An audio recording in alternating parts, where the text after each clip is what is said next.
Hi everyone, my name is Kayla Ochoa, and today I will be taking a dive into polymer science and chemistry.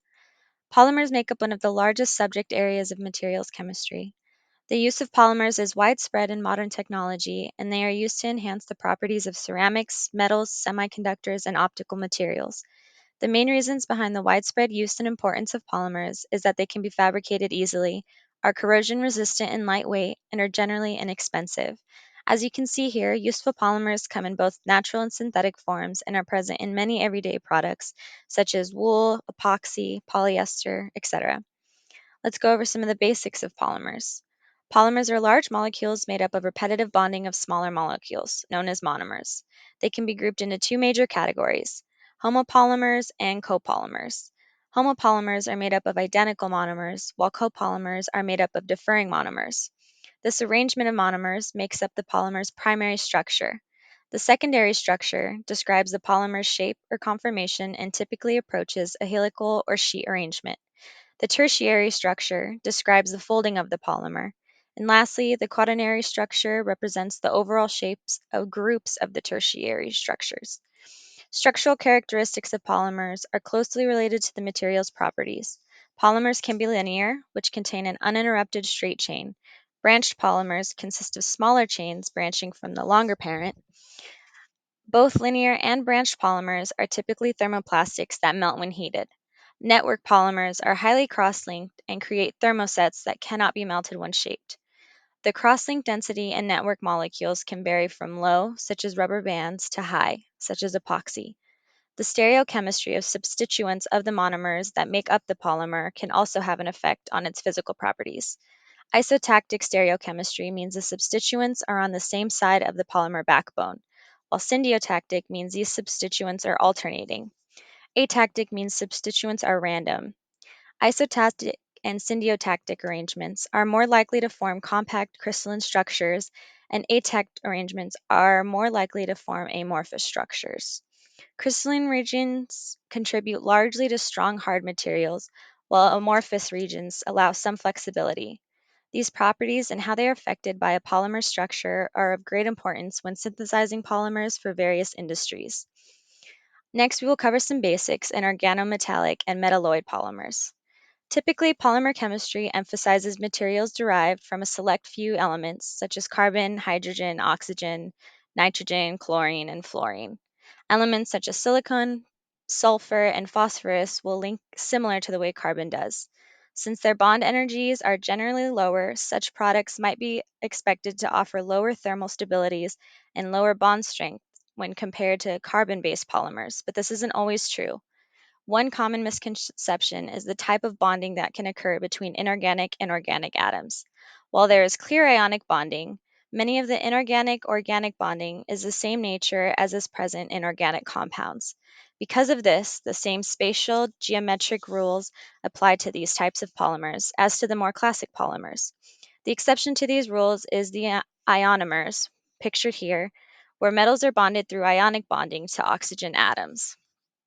The number of potential polymers is vast because the inorganic portions can exist as oxides and salts in different oxidation states, different geometries, etc.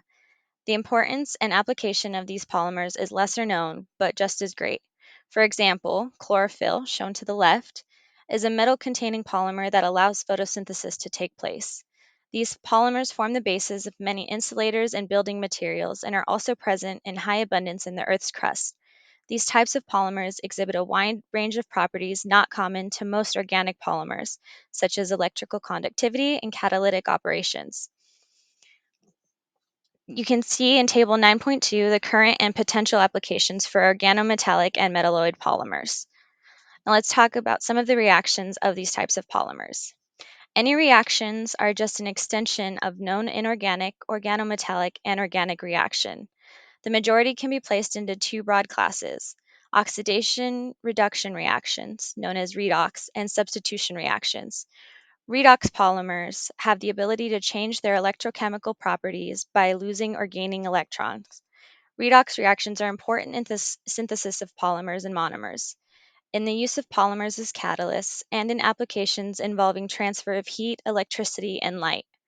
Substitution reactions typically contain a ligand that acts as a leaving group as well as the agent of substitution. Ligands are species that use a lone pair to form a covalent bond with a metal ion. An example of this is shown below between tetrachloroplatinate and diamines to form the anti-cancer and antiviral platinum 2 polyamine. The chloride is the departing ligand and the amine group is the agent of substitution. Many polymer-forming reactions that occur at metal atom sites can be considered Lewis acid-base reactions that form covalent bonds.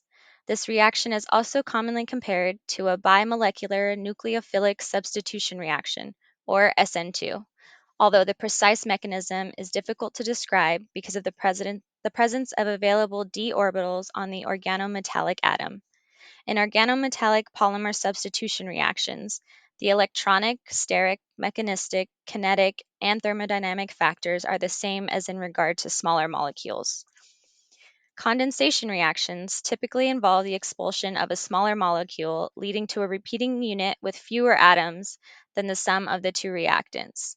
The reaction can be at the metal atom or somewhat displaced. Most condensation reactions can be considered in terms of polar mechanisms, such as nucleophilic electrophilic. Many organometallic halides can behave similar to organic acid chlorides due to the high degree of covalent character.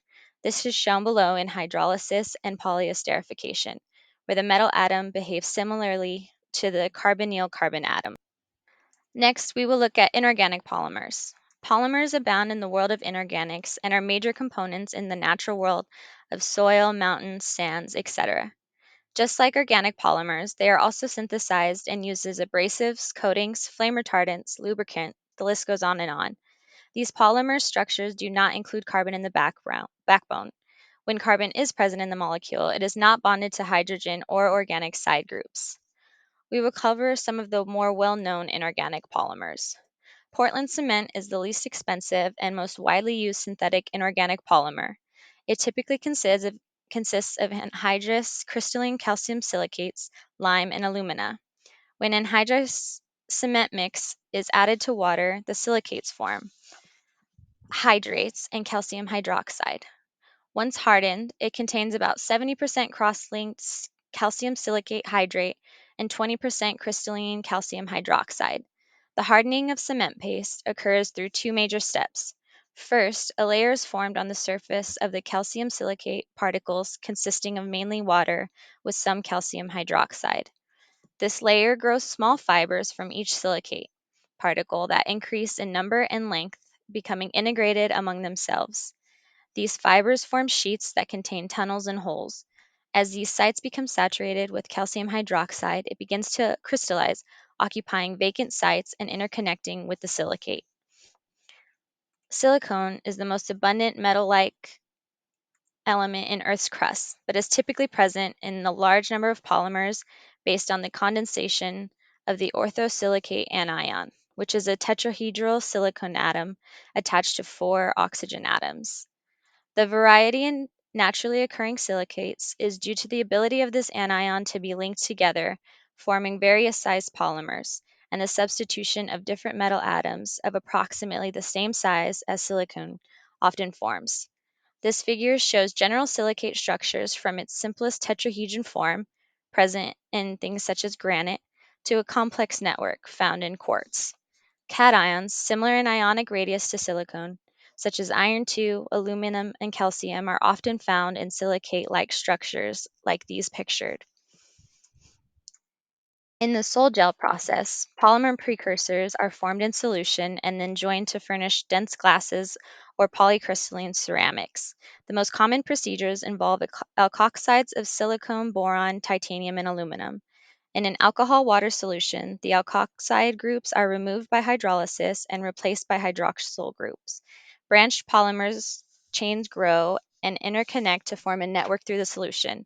The gel formed is dried by evaporation and consolidated to glasses or ceramics by sintering, which is the process of forming a solid mass by heat or pressure.